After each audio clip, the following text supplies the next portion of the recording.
Hello everyone, my name is Alex. I'm a 2000 rated over-the-board chess player, and in this series we're going to 2200 rapid ELO, and I'll be trying to explain my thought process as best as I can for your education and entertainment. Here we are facing a Caro, and as long as my opponent goes for d5, I'll show you my recommendation against the Caro Kann, which is also the opening that I play against e4, which is the Panov Attack. So you take on d5, your opponent takes back, and then instead of playing a normal exchange variation with a move like bishop to d3, where this pawn tends to go to c3 to support the center, we instead immediately go for pawn to c4.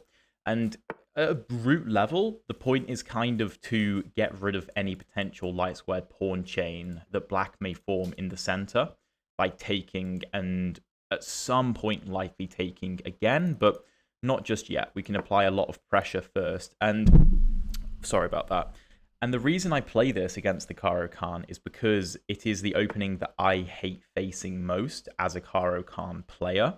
And I think it's a good way to choose openings, actually, is if you play the opening that you're going up against, like kind of picking the one that you hate facing the most. At least it's definitely helped me. If you're wondering why maybe the camera is a little bit shaky, the audio might be a bit different, obviously the location is different. I've just moved in with my girlfriend to a new place, so apologies for the lack of uploads. Things have just been a bit hectic recently.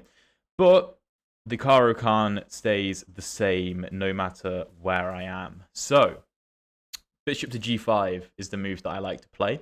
And this is the same setup that I play with the black pieces, just getting the two knights out to defend the center and maybe apply pressure to d4 in the future. Black has to watch out, though, because, you know, taking on c4, for example, can be very risky because we can push moves like d5, and this diagonal can become this diagonal can become very, very weak in lots of lines with bishop to b5 or queen to a4 ideas. It's a very difficult system. And yeah, e6, whilst a move, I don't think is that good of a move. Personally, Personally, I go bishop to e6 here. At least some interesting lines, going for a quick fianchetto of the dark squared bishop. In the long term, trying to put pressure on the d4 pawn. I did not mean to do that. But my opponent goes e6, which obviously secures the d5 pawn, right? The d5 pawn is very stable, but the light squared bishop is going to struggle to get into the game. And here I'm considering two different moves. The first move is pawn c5, kind of saying, okay, by playing e6, you secure d5, but if I go pawn c5, I no longer care about your d5 pawn, right? I'm concerned about the dark squares and expanding on the queen side potentially. Now, on c5, we always have to watch for e5. I don't think it can be played right now because after takes, the d5 pawn is super tender, considering this knight is pinned to the queen. So I'm not too fussed about that. However, I am thinking that if I push c5, yeah, maybe e5 could be an issue. So, yeah, if c5, I don't think e5 is an issue. I'm tempted to play knight to f3 just to lock down the e5 square and then go c5. But I'm also thinking if I go knight to f3, maybe bishop b4 is annoying. So I'm going to go c5. If b6, I don't think that's a very good move because of bishop to b5, which is a very thematic idea in these structures to get rid of this knight. Even if bishop to d7, most of the time we just trade. And then we can put a knight on e5. We can play pawn to b4 because the knight no longer defends that square. And we can get some very nice looking positions. Trading this bishop for this knight is a very common theme in the Panov Attack. And if you've seen... I'm sorry, I keep doing that to the mic. And if you've seen some of my previous videos where I'm playing the Panov, we've done that before with very, very good results. So we'll see how my opponent deals with this. I think this is one of the reasons I don't like going for the e6 lines as the black pieces, because the position just feels incredibly cramped. And even if the computer thinks objectively the position is okay, I think it's very difficult as a human to have to deal with the sustained pressure that can be caused by this bishop, caused by this bishop, caused by a knight coming to e5, caused by this pawn taking a load of space. I think it's very difficult from a human perspective. So my opponent goes bishop to e7, just breaking the pin on the knight and preparing to castle. I mean, the bishop has nowhere else to go. And let's go bishop to b5. Again, a strange looking move, but we are very happy to take and whack a knight on the e5 square. Particularly because this bishop can't come to d6 to attack the knight, right? Because we control the d6 square. And then we want to play something like castles, rook e1, try to clamp down on e5 even further. Because what we need to watch for in this pawn structure is 1, can black go b6? And 2, can black go e5, right? Those are the pawn breaks for black. If black doesn't break with either of those moves, we will kind of just suffocate the black position and eventually should be able to convert it into some kind of increased material or a passed pawn on the queen side, because we do have a 3-on-2 on the queen side, right? We need to be very aware of that, and my opponent does as well. So black needs to try to break. Of course, b6 can't be played because the knight hangs, and e5, I mean, there's loads of things we could do, but one of the more simple options is probably just taking, or maybe taking and then taking. Although maybe e5 take, knight takes d4, take and take, looks pretty good to me. So there should be loads of ways to deal with the e5 break. And again, that's why castling rook e1 is good as well, just to clamp down even further on this square. Because what we don't want to do is have this pawn become overloaded, right? And black to manufacture a situation where he can play e5, and if I take, then he takes on c5 and doesn't lose material through that process, right? Now, of course, the knight would be hanging in a similar line for the time being, and d5 would also be incredibly weak, so it would be difficult to pull off, but it's something we need to be aware of. Okay, pawn h6, attacking my bishop. Here, I think we actually want to put the bishop on f4 because it just clamps down on e5 and d6. Of course, if g5, we can just retreat. Theoretically, we can go to h4, but I think the trade of dark-squared bishops is good for black, because one of the other ways that black can make pawn e5 work is by going f6, e5 to give the pawn more support. I also know that bishop to e3 is an idea. And the point is that if the knight comes to e4, we can take it in some scenario, like take on c6, and play a move like knight to e5 with d4 not hanging. But I don't know if that's necessary. Because if bishop f4, knight e4,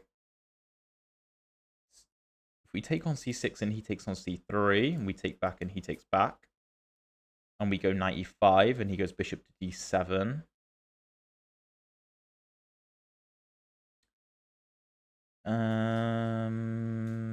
We can go rook b1. Oh yeah, and then we control the b8 square with the bishop. So opening up the b file looks very dangerous for black. So yeah, let's go for that.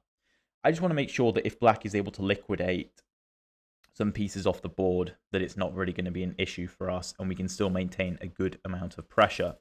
By the way, if you're enjoying this video so far, and hopefully you are learning a lot, please drop a like and subscribe if you haven't already. I'd really appreciate it.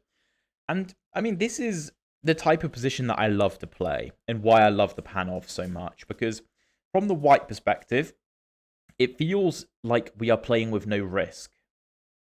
And I don't know whether that's just me thinking that, but it feels like a risk-free position. Like, by playing bishop f4, we're maintaining material, like keeping pieces on the board, avoiding any trade, because, I mean, taking would be a very bad idea, I think, because e5 could be played, there'd be pressure on d4. Why would we do that?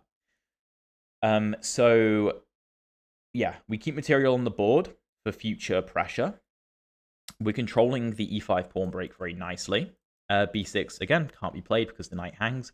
And even if something like bishop to d7 and b6, and we play take, take, and b4, well, then we have ideas of like b5 and c6, with b5 potentially having tempo on a bishop, and then creating a passed pawn on the c6 square could be very, very powerful. And again, that's another very common idea in the Panov. And yeah, I think this is probably quite a critical moment for black, because if black gives me a few more moves, I'm not sure how he breaks out of this. If we can play like castles and rook e1 to stop any knight to e4 ideas, to try to release some tension, it's going to be very hard for him to deal with this position. It's going to be very, very difficult. So what can black do? Well, my initial consideration for black was the move knight to h5, trying to move the knight with tempo on this bishop, and then looking to play something like f6 and e5. That was a plan I thought was quite interesting for him when I played bishop to f4. If knight to h5, obviously my bishop is under attack. Retreating to g3 can be done, allowing a trade here, but I don't think we actually have an attack. I mean, something like bishop f6, rook e8, and e5, we're going to have to castle anyway, because the center will open up. So the open h-file is redundant in terms of attacking purposes. Okay, my opponent goes bishop to d7. We could take the knight. I don't think we have to, though. I think we should just castle, because the knight can't move with any tempo, because my bishop's defended. You can't play something like knight takes 2.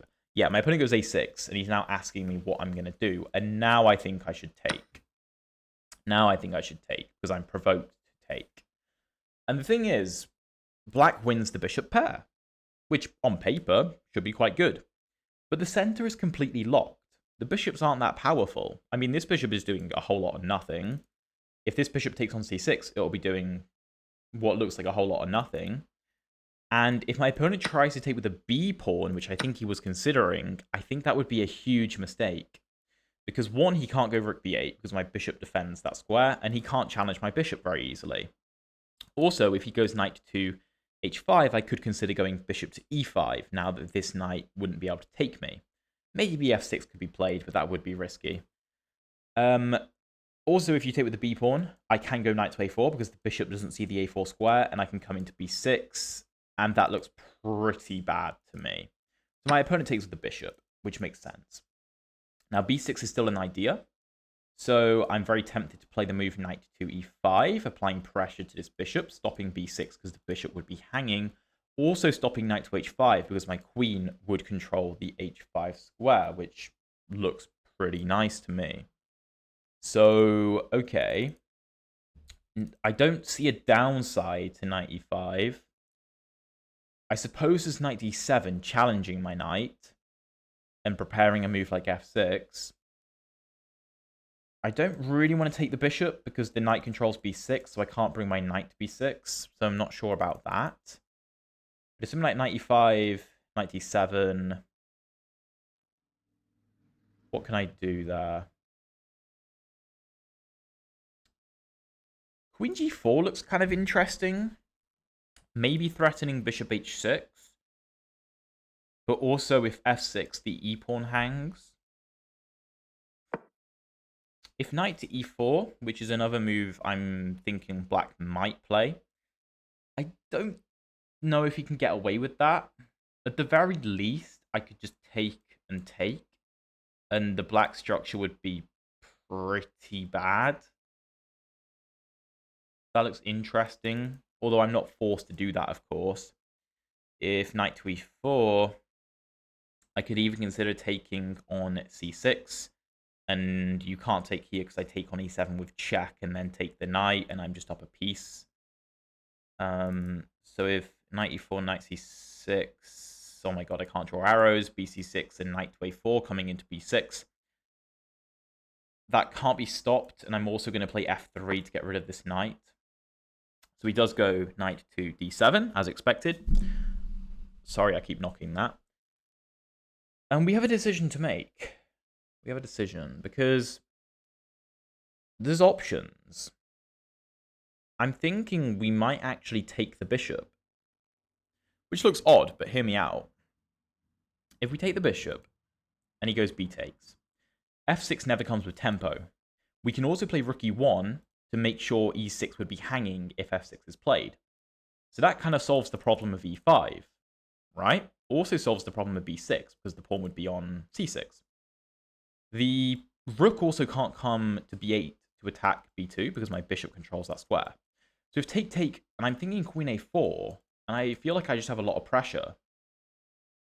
Now, the counter argument would be, well, where does this knight go? Because there's no good square for it now. Which is a fair argument. It is a fair argument. However, it doesn't really have anywhere to go now because I can't go to a4. And if I go take, knight a4, then knight controls b6 anyway. So maybe I can just go take, and rook e1. Although queen a4 does come with tempo, forces a move like queen c8, which looks very passive. So I think I'm going to go for that. And then I can play something like rook e1, and the position just looks nice.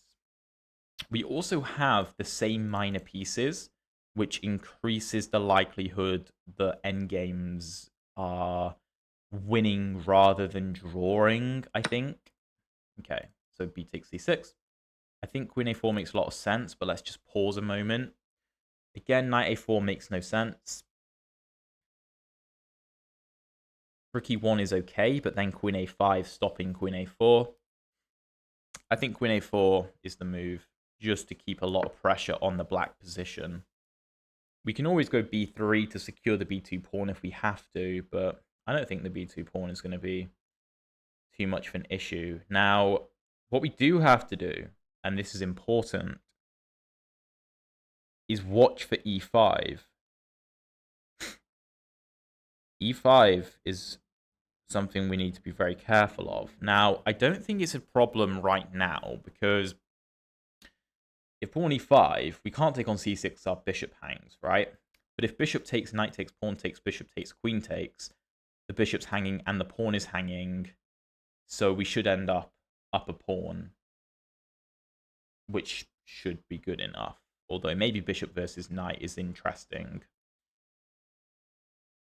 But let's say queen c8 defending c6, we should probably go rook e1. Because if we don't, let's say we go b3 for whatever reason, then e5 is a problem because of like take, and take, right? It's the idea that I was mentioning before of black trying to overload my d4 pawn, right? Where it's having to do too much at once.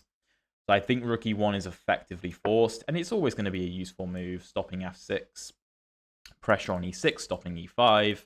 And I mean, the rook isn't doing anything on f1 anyway, is it?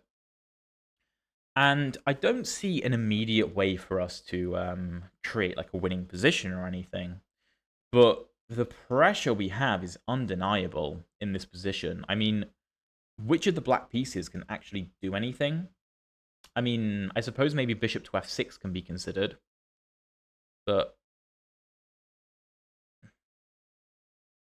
no, that is actually interesting. Because bishop f6 maybe threatens e5. But if bishop f6... Oh, this is interesting. Bishop f6, I can go bishop d6 with tempo, which clears the f4 square to go pawn f4 to really clamp down on e5. And my queen defends d4, so I don't have to waste the tempo defending that, which is quite cool. I like that. And my queen is doing an absolutely banging job tying down two of black's pieces for the time being. Well, I suppose this rook technically doesn't have to defend a6 because the queen's defending a6, but the rook can't go to b8 because of my bishop.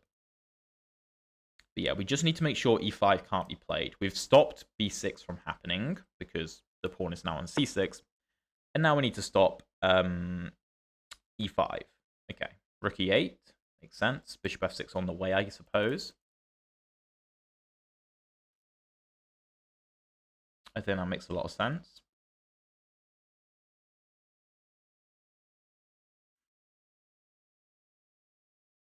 I can't really get my knight to f3 very easily. It'd be a very long journey. Maybe b4, so that if e5, the c5 pawn doesn't hang. However, if b4, a5, b5, take, take, e5. Well, for the time being, I can go take, take, take. I think b4. We can always go a3 to support it, but again, nothing can come to b8. The queen can go to b7, I suppose, maintaining control and applying pressure, which would make sense. Although I am leaving d4 out to dry a little bit, which I didn't consider. Okay, let me think. Bishop e5 makes no sense, because then black can get a passed d pawn. That would be a bit silly. I think I might have messed up with b4. Let me think.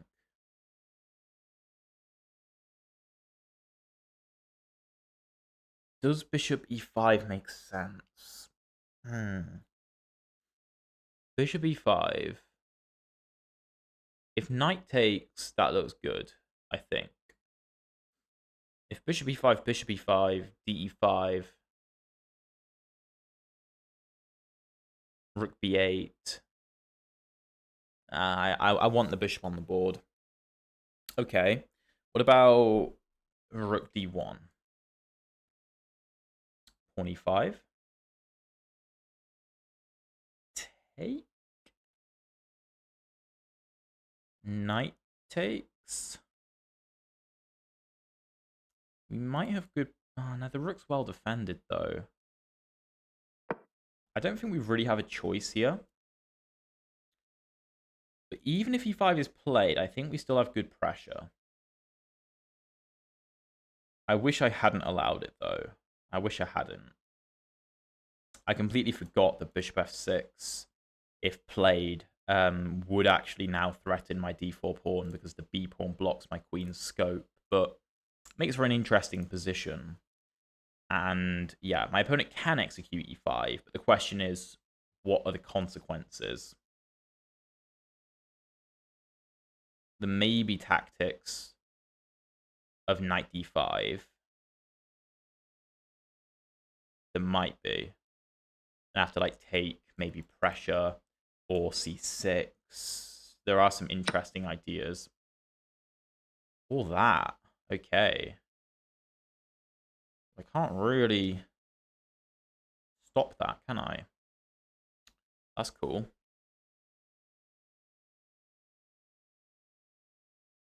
Okay. e5. Let's have it. Now I could just take, which would restore material equality. Bishop takes. Rook takes. Rook takes, knight takes. Don't know about that. What about... Is knight d5 insane? Hanging all my pieces at once? This looks like the most logical move. Yeah, I don't really have anything, do I? If knight e7, rook e7, rook e7. Material is equal, isn't it? I think. That's interesting, actually. Okay, and what if take? Rook takes, takes. And then I'm going to get back ranked after take, take, and take. I get back ranked on e1, so that doesn't work. Okay, so take, take. No, that's not going to work, is it? All right, well, let's forget about that. Rook take, pawn take, knight take. Rook take, pawn take.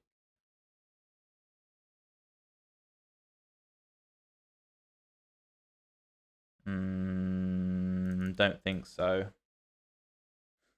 What if I just go rook back to d1 and have to take? What do we do? Knight e2. Knight e5. I can take that. If pawn g5, I can go to d4, attacking c6. And if knight to e5, it's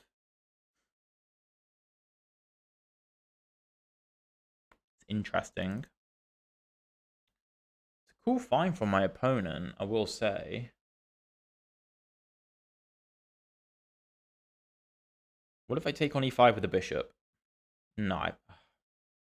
Bishop e5, knight e5. Well, bishop e5, rook e5, rook e5, knight e5. I don't like it. I don't like it. What about rook d2? Taken rook e2. Rook takes, rook takes. Controlling the e file. Queen c7? Maybe?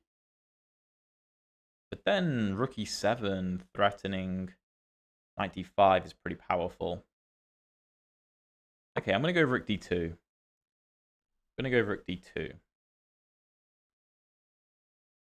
I don't know. I mean, we are technically going down a pawn, but this feels like the way to maintain the most pressure in the position. This will be a very interesting engine analysis after the game for sure, but although black would be up a pawn, he has many weak pawns if he does take my bishop, which I think is probably his best move. Although, oh, I didn't even get... You know what I should have done? I should have gone rook here, take, take, take, take. That's what I should have done. Okay, what about here, here, here? That was my plan, right? Oh no, my plan was rook e2, but I think this works just as well. Supported by the knight. So the queen has to move. This is hanging. So maybe queen back to c8. But then I thought rook e7 was powerful. And if king f8, we have the very nice knight d5. And the king can't take the rook because the knight defends the rook, right? And if pawn takes, I can take on d7 maybe. Maybe queen d7. Knight e5. Huh. That's a cool move. c6 is now defended. The knight is pinned, but I have no good way to attack the knight. Wow, that's a good find. If take and take, take, that just doesn't work. If I push f6.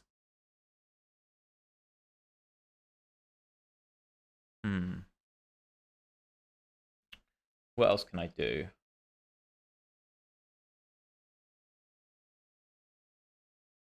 Take, take, take, take.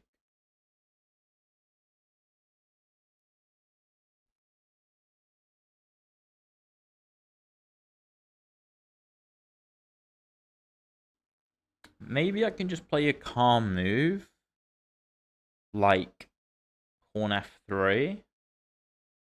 Let's say pawn f6. Securing the knight.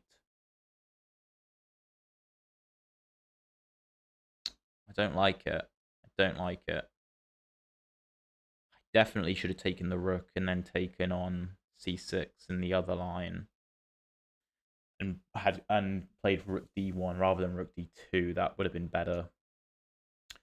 I am thinking this is interesting though. Playing take, take, take, take. c6. Ah, no, king f8's an issue. c7. No, that's...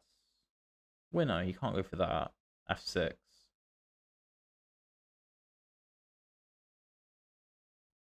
Here, here, here, here. a4. King f8. d5.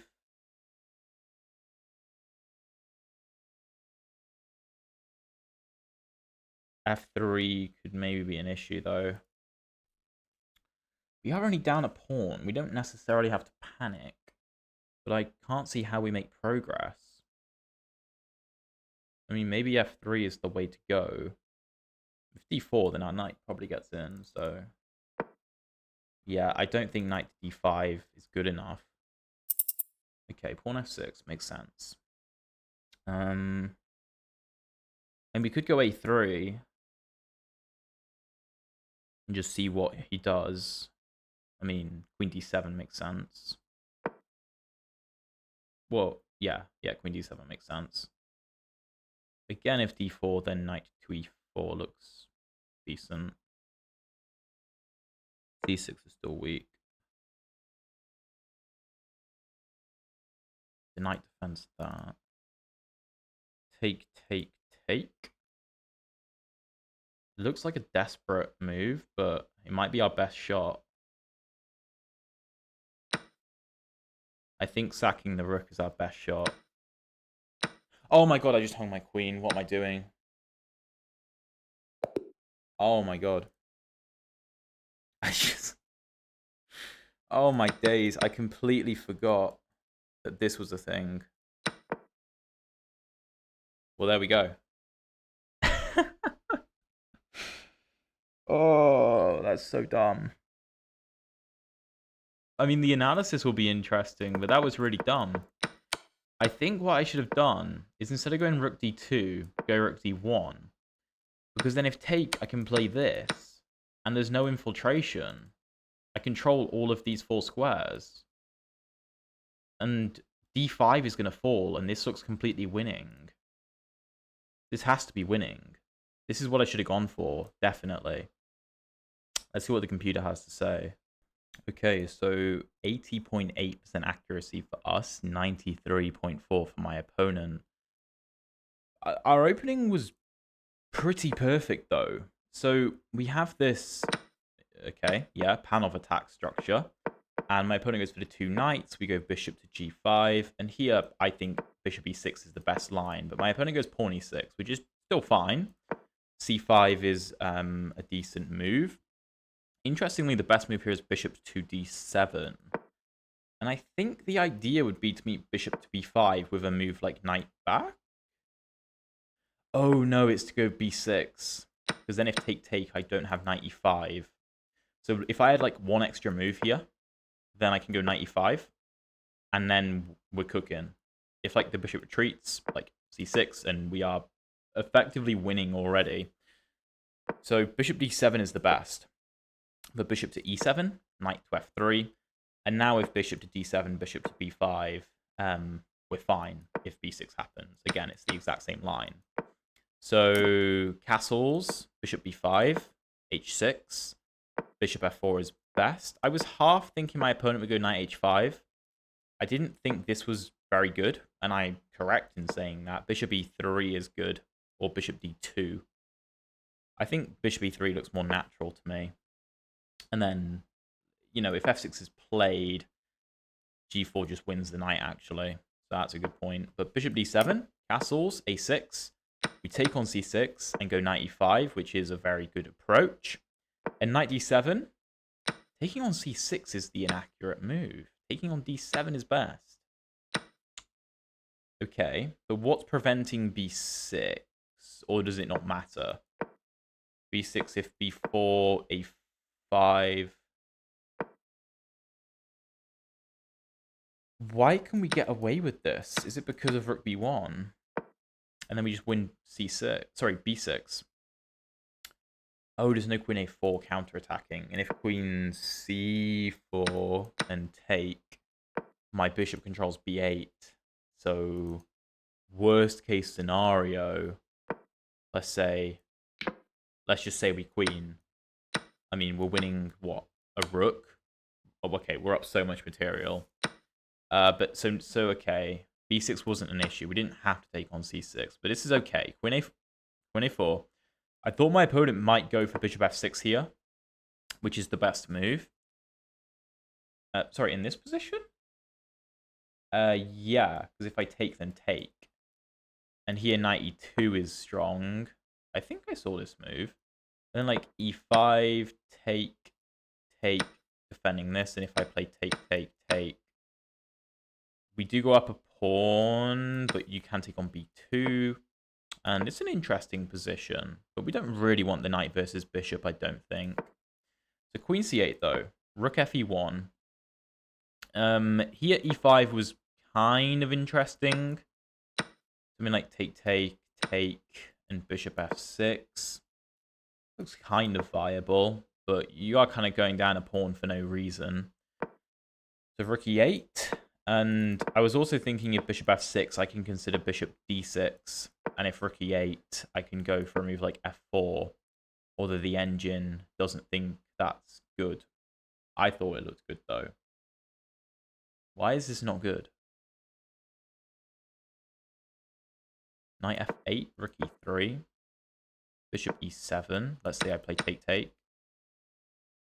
f5. Rook b7. Take. Take. I don't know. Apparently, d4 is just really, really weak, I guess. But rook e8. b4 is the mistake. Yeah. So I completely missed that this meant my queen no longer defended this. Better was a move like rook e3. And if bishop f6, just rook e1. And this is defended. And if queen b7, what, b3? No, bishop d6. And if take, I can take, I suppose. Or rook b1. Queen d2. And then queen c6. Okay. b4, though. Bishop f6. Rook e1. And here, I thought my opponent was going to go pawn e5, which the computer likes, and go for something like take, take. And if, like, take and take, I thought knight e2 looked all right, but I didn't really love it. My opponent took on d4 and went e5. And I went rook d2, which is wrong. I realized that rook d1 was best. And if take, I can just do this. And this is just winning. I mean, everything is hanging. But I went rook d2 with the initial intention to go for this. Then I just didn't think it was very strong. After take, take, I don't really have anything. f3, take, knight f8. I mean, black is fine. So I took on e8 with the hopes of the queen moving back to c8 and going for a move like rook e7 and maybe having some trick like knight d5. I mean, the engine isn't actually all that impressed, but if take, I am better, which is the line that I saw. The engine just says to ignore it because two of my pieces are hanging and I actually can't move either piece. Because if I move my knight, my rook hangs, and if I move my rook, the knight hangs because the knight is now adequately protected. But knight e5 is a move I didn't see. I went f3, which is best, but like I don't really have any pressure here. And I've also got no time. And after queen g6, I completely missed the fact the queen was defending the pawn. Let's say my opponent had played a move like queen f7. Then the engine does think that this is somewhat viable. Like rook d8. And I can try to create some counterplay. I mean, we can be better potentially in a lot of these lines, but it's going to be quite difficult because the d pawn is a big issue. But I thought that was our best chance. However, I completely missed the fact that this hung our queen. What else could we have done here? Not a lot. Not a lot, because I have no avenue of counterplay. I mean, queen d3 is coming, and I can't really stop it. If I try to defend it, I mean, there's knight f3. So if I go king f1, queen d3, I'm going to have to trade queens. And maybe I can hold this, but I don't think that's very easy. I don't think that's very easy. So, yeah, completely missed the fact that I hung my queen. I wish I had seen rook d1. That's what I should have done. I had time. I saw it immediately afterwards. I should have thought through that better. I was trying to make sacrifices work for too long, but they just don't work. And yeah, a very good opening though. Opening was very good. Misplayed the tactical skirmish, and yeah, I kind of suffered for it. But I hope you guys enjoyed the video nonetheless. Again, apologies for my lack of uploads recently.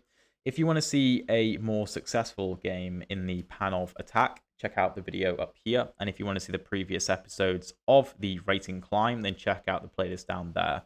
Thank you so much for watching, and I'll see you in one of those videos.